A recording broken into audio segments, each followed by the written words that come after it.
Hello, നമ്മളിവിടെ മീൻ പൊള്ളിച്ചതാണ് ഉണ്ടാക്കാൻ പോകുന്നത്. മത്തി പൊള്ളിച്ചത് കണ്ടോ, മത്തി പൊള്ളിച്ചതാണേ. അപ്പോൾ നമ്മളിവിടെ എടുത്തിരിക്കുന്ന സാധനങ്ങൾ കാന്താരിമുളക് കേട്ടോ. ഞാനിവിടെ എടുത്തിരിക്കുന്നത് കാന്താരിമുളക്, ഇഞ്ചി, കുറച്ച് വെളുത്തുള്ളി, ഒരു 8-10 വെളുത്തുള്ളി, 10 ഒരു 8-5 എണ്ണം. അതുപോലെ തന്നെ കുറച്ച് കറിവേപ്പില, ഒരു 5-6 കുഞ്ഞി കഷ്ണം ചെറിയുള്ളി. അപ്പോൾ അതിൻ്റെ കൂടെ നമ്മൾ ഇതെല്ലാം കൂടെ മിക്സിയിലിട്ട് നമ്മൾ ജാറിലിട്ട് ഒന്ന് ക്രഷ് ചെയ്യുവാണേ. അപ്പോൾ അത് ക്രഷ് ചെയ്യുന്നത് എന്താ വെച്ചാൽ നല്ലോണം പേസ്റ്റ് ആകാൻ വേണ്ടിയിട്ടാണ്. അപ്പോൾ അങ്ങനെ നമ്മൾ പേസ്റ്റ് ചെയ്യുക.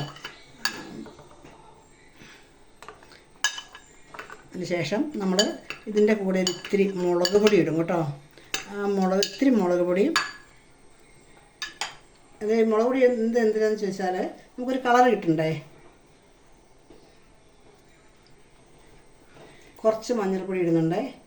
മഞ്ഞൾപ്പൊടി ഇടുമ്പോൾ നമുക്കൊരു കളർ കിട്ടണ്ടേ, അല്ലെങ്കിൽ നമ്മൾ വെളുത്തിരിക്കുകയല്ലേ, അതുകൊണ്ട് കേട്ടോ. അപ്പോൾ ഒരു പ്രത്യേക ഒരു കളറായിരിക്കും. പിന്നെ കുറച്ച് കുരുമുളക് പൊടിയും കൂടിയാണ് ഇടാൻ പോകുന്നത്. ഇട്ടത് ഇതൊക്കെ ഇട്ട് കഴിഞ്ഞിട്ട് നമ്മളിതൊന്ന് ക്രഷ് ചെയ്യും. 1 മിനിറ്റ് ക്രഷ് ചെയ്തിട്ട് ഞങ്ങളിവിടെ മുളക് അരച്ച് കൊണ്ടുവന്നിട്ടുള്ളൂ കേട്ടോ. നമ്മുടെ വെളുത്തുള്ളിയും ഇഞ്ചിയും കറിവേപ്പില, കാന്താരിമുളകാണേ. നല്ല കാന്താരിമുളക്, നല്ല എരിവുള്ള കാന്താരിമുളക്, നല്ല ടേസ്റ്റായിരിക്കും അതിന് കാന്താരിമുളക് അരച്ചിട്ട്. അപ്പോൾ അതിനൊരു ചെറിയൊരു ഇരുണ്ട കളർ കേട്ടോ. കുരുമുളക് പൊടിയും കൂടി ഇട്ടതുകൊണ്ട് കാന്താരിമുളക് തന്നെയാണെങ്കിൽ നമുക്ക് നല്ല പച്ചക്കളറാണ് കിട്ടുന്നത്. അപ്പോൾ ഞങ്ങളത് ഇട്ടിട്ടുണ്ട്. ഒരു ഇത്തിരി ഉപ്പ് നീരാണ് ഒഴിക്കുന്നത് ഈ മീനിന് കണക്കാക്കിയിട്ടുള്ളത്. ഇത്രയും മീനില്ലേ, അപ്പോൾ കുറച്ച് ഉപ്പ് നീര് കൂടുതൽ വേണേ. സാധാരണ മീൻ ഇച്ചിരി ഉപ്പിലിങ്ങനെ ടേസ്റ്റ് ഉണ്ടാക്കിയല്ലോ. ഇത്തിരി ഉപ്പ് നീര് കൂടുതൽ ഞങ്ങൾ ഒഴിച്ചിട്ട് ഇതിന് ചാലിച്ച് അത് യോജിപ്പിക്കുക കേട്ടോ. ഞങ്ങളിങ്ങനെ യോജിപ്പിച്ചതിന് ശേഷം ഞങ്ങൾ മത്തിയിൽ പുരട്ടുവാണേ. ഈ മത്തിയിലേക്ക് ഞങ്ങൾ ഇടുക കേട്ടോ.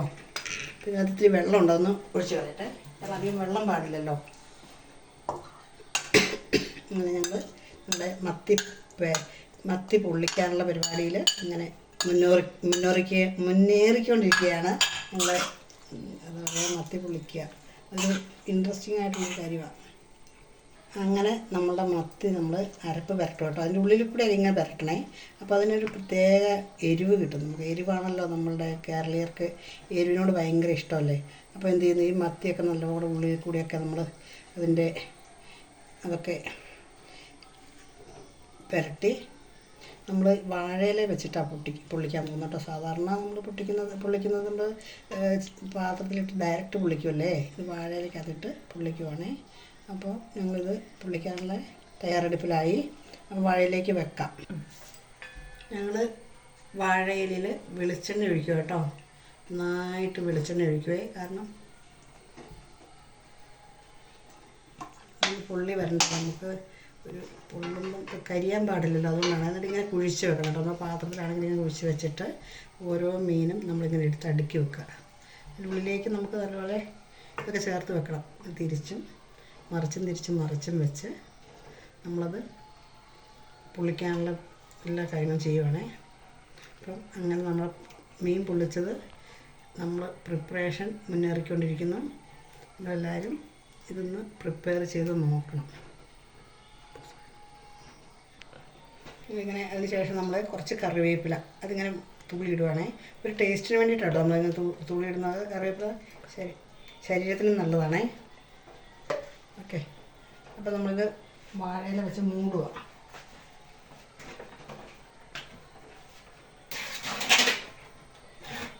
ഇങ്ങനെ വാഴയില വെച്ച് മൂടുക കേട്ടോ. നമ്മൾ വാഴയില കൊണ്ട് തന്നെയാണ് മൂടുന്നത്. നമ്മൾ അത് കഴിഞ്ഞ് വെച്ചിട്ട് മൂടാം. നമ്മളിങ്ങനെ എടുത്തിട്ട് അതിന് മേലെ ഇങ്ങനെ മൂടി വെക്കും. അപ്പോൾ ഇത് നന്നായിട്ട് ആവി കയറാനും വേകാനും വേണ്ടിയിട്ടാണ് നമ്മളിത് ചെയ്യുന്നത് കേട്ടോ. തീ കത്തിച്ച് ഇത് നമ്മൾ മീൻ പൊള്ളിക്കാനായിട്ട് വെച്ചു. അത് പ്രത്യേക രീതിയിലുള്ള മീൻ പൊള്ളിക്കലാണേ. അപ്പോൾ നമുക്കിത് ഒരു 5-6-7 മിനിറ്റ് കഴിയുമ്പോഴേക്കും നമുക്ക് ഈ മീൻ ഒരുമാതിരി ആവും. ചൂട് കരിയാത്ത രീതിയിലായി കഴിഞ്ഞാൽ നമ്മൾ ഈ മീനൊന്ന് തിരിച്ചിട്ടിട്ടാണ് നമ്മളിത് ബാക്കി കാര്യങ്ങൾ ചെയ്യുന്നത്. ഒന്നുകൂടെ തിരിച്ചിട്ട് വേവിക്കും കേട്ടോ. അങ്ങനെ നമ്മുടെ മീൻ പൊള്ളിച്ചത് റെഡി ആയിട്ടുണ്ട് കേട്ടോ. അപ്പോൾ മീൻ പൊള്ളിച്ചത് ഞാൻ തുറന്ന് നോക്കുവാണേ എങ്ങനെയുണ്ടെന്നുള്ളത്. അങ്ങനെ നമ്മുടെ മീൻ പൊള്ളിച്ചത് ഇവിടെ റെഡി ആയിട്ടുണ്ട് കേട്ടോ.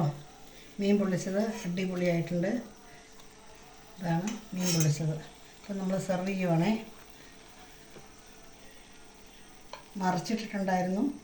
മറിച്ചിട്ട് ഈ പുളിസെടുത്ത് വെക്കുക. അടിപൊളി മീൻ പൊള്ളിച്ചതാണ്. വെളിച്ചെണ്ണയിൽ പൊള്ളിച്ചതല്ല. ഇത് പ്രമേഹക്കാർക്കും ഹാർട്ട് പ്രോബ്ലം ഉള്ളവർക്കൊക്കെ കഴിക്കാൻ നല്ലതാണ്. ഇതിൻ്റെ പ്രത്യേകത എന്ന് വെച്ചാൽ നമ്മൾ മീനിന് എണ്ണ കുടിക്കുന്നില്ല എന്നുള്ളതാണ്. അപ്പോൾ എണ്ണ കുടിക്കാത്ത മീൻ, അപ്പം നമുക്ക് ശരീരത്തിന് വളരെ നല്ലതാണ്. ഇത് നല്ല ക്ലീനായിട്ട് വരും. നല്ലോണം കയ്യിലെടുത്താൽ നല്ല ടേസ്റ്റായി ഇത് കഴിക്കാൻ. Okay, thank you. ഇഷ്ടപ്പെട്ടാലൊന്ന് ഉണ്ടാക്കി നോക്കണം. ഒന്ന് സബ്സ്ക്രൈബ് ചെയ്യണം. Thank you.